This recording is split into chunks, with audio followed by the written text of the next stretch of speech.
Hey guys, welcome back to our YouTube channel Login Aid. Today in this video I am going to show you how to repost Instagram Reels. By reposting Instagram Reels, you'll be able to share someone's reel content on your own Instagram profile. To do that, tap on your Instagram application on your mobile phone. Make sure that you are logged into your Instagram account.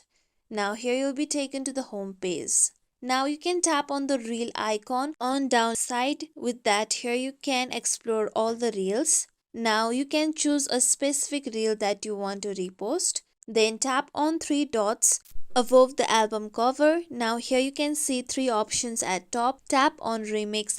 With that, now here you can see that you can edit the reel as well. To edit the reel, tap on edit video option at down left side. With that, here you can edit the video. After editing the video, tap on the arrow icon on top right section.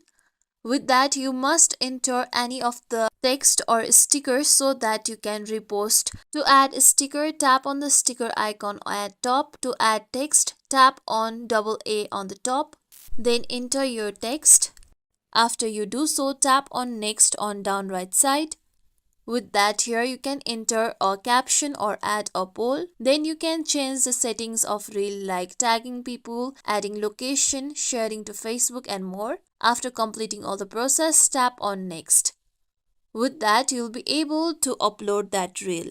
As you can see here, my reel is being shared. You can go to your profile and look for the reel that you have just reposted. To do that, tap on your profile icon on down right corner. With that, here you can scroll down and look for the reel that you have just reposted. As you can see here, my reel has been reposted. This is how we can repost Instagram Reels. This is it for tutorial everyone. Hope this tutorial was helpful to you all. If you like today's tutorial, make sure you like, share, subscribe to our YouTube channel for more tutorials like this. Thank you for watching.